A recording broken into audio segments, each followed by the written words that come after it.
Fala, mortais! Beleza? Meu nome é Eudes Nogueira. Essa é a nossa primeira aula de lógica de programação, beleza? Nessa aula nós veremos conceitos de lógica, de algoritmo, características de algoritmo, formas de representação de algoritmo e níveis de linguagem. Então, roda a vinheta e vamos para o vídeo.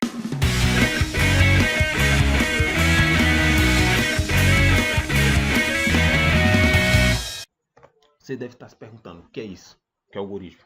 Mas antes de explicar o que é algoritmo, vou explicar um pouco lógica. Lógica é uma organização e planejamento das instruções assertivas em um algoritmo a fim de viabilizar a implantação de um programa. Beleza? Então, em lógica, em programação, nós vamos ter planejamento, instruções para formarmos um algoritmo. Beleza? E o que é um algoritmo? Algoritmo, há vários conceitos, mas o que todos os conceitos basicamente querem dizer é que ele é uma sequência de passos finitos que, quando executados corretamente, resolvem um determinado problema.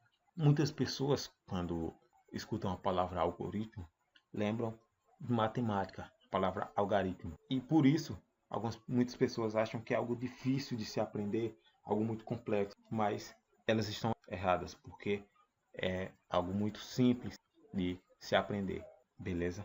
Algoritmo, ele está no nosso dia a dia, desde quando nós acordamos até quando nós vamos dormir.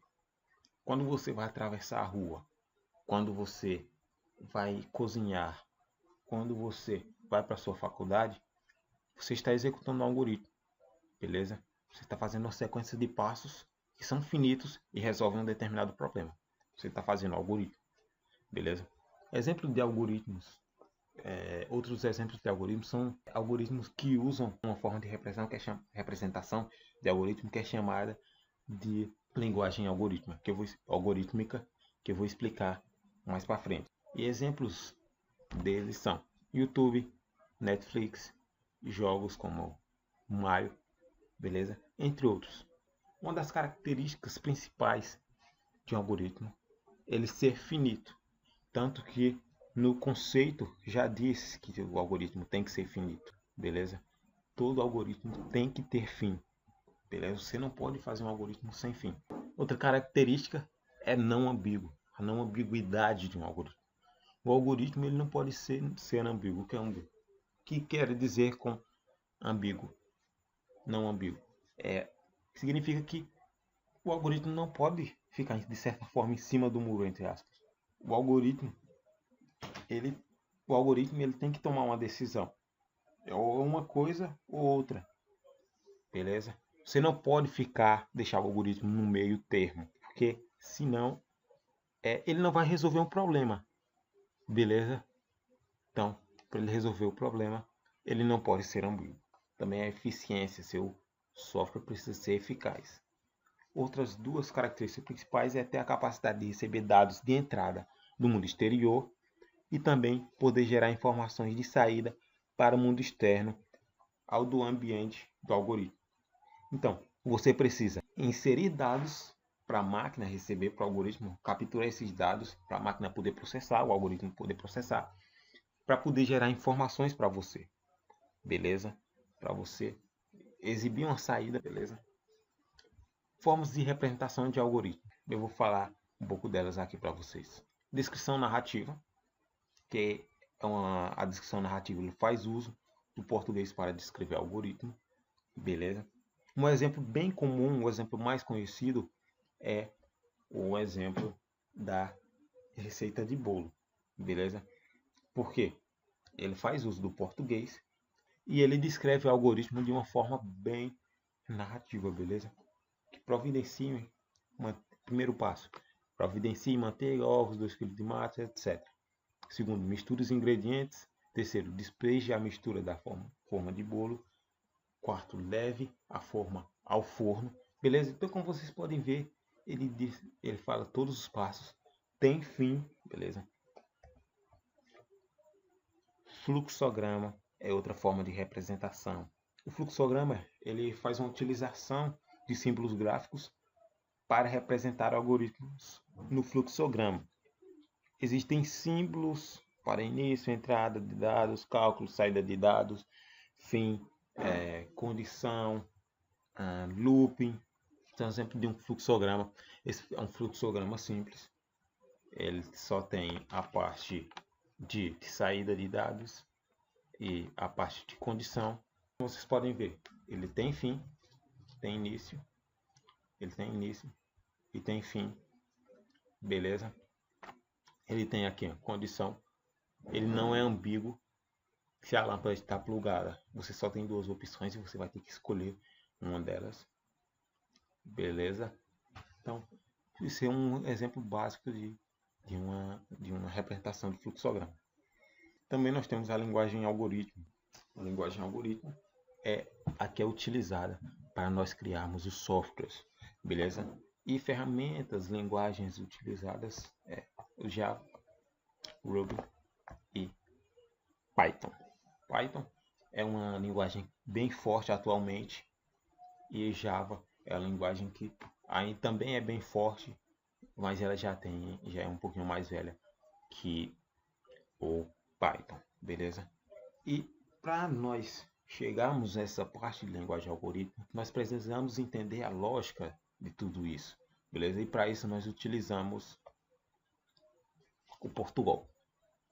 O Portugal ele não é em si uma linguagem, ele é utilizado para o ensino, para você entender a base, para quando você for para uma linguagem, você se sair melhor, aprender mais rápido. Você só, de certa forma, só vai precisar traduzir do português para o inglês, porque a lógica você já vai saber. Outra forma de representação é o diagrama de Chapin, ou diagrama estruturado. Como nós podemos ver, ele é um quadro dividido em várias partes, beleza? Esse quadro. E ele segue aqui uma sequência de algoritmos e ele tem fim. Isso nós não podemos esquecer, que o algoritmo tem fim, beleza?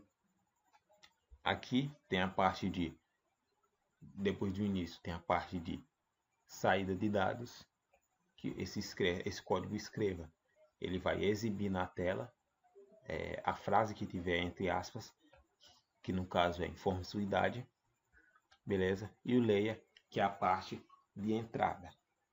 Isso aí já vamos se lembrando das características, beleza? Esse algoritmo tem a capacidade de receber dados de entrada, beleza? Do mundo exterior, que já é esse leia, e gerar informações que eu escrevo. No leia, ele criou uma variável com nome idade, que nós vamos aprender variáveis na próxima aula, e essa variável ela vai receber o valor que o usuário digitar, beleza? Vamos dizer que eu digite 20. Aí ele vai olhar, se idade for menor que 20, idade é menor que 25, sim. Então, nós vamos vir para cá e vai escrever você é jovem. Se for 25 ou maior que 25, ele vem para não e vai escrever você é velho, beleza? E por último, vamos falar sobre níveis de linguagem. Aqui, como vocês podem ver, tem 3 níveis de linguagem. A linguagem de máquina, que está em binário. A linguagem de baixo nível, que você já consegue entender alguma coisa, mas ainda confunde um pouco. E a linguagem de alto nível, que você já consegue entender mais ou menos o que ele quer, beleza? Por quê? Porque você consegue ver que o salário vai receber base mais bônus. Você não sabe os valores que tem, mas você já sabe o que ele quer. A linguagem de máquina, como eu disse, ele está em binário, que é a linguagem que o computador entende. Então, se você escreve em linguagem de alto nível, o computador vai fazer uma conversão, compilar, vai fazer uma conversão, beleza? E vai transformar o que você escreveu em binário para ele poder entender. A linguagem de baixo nível, você já consegue entender alguma coisa, mas você consegue entender as palavras e tudo. Você não consegue saber o que ele quer se você não estudou, beleza? A linguagem. Já na linguagem de alto nível, mesmo se eu não tivesse estudado, eu já sabia que ele queria saber o salário, beleza? Então, esses são os 3 níveis de linguagem e é só isso. Na próxima aula, nós veremos algo mais sobre algoritmos, sobre variáveis, que eu disse que explicar, tipos primitivos, beleza? E valeu, até a próxima aula.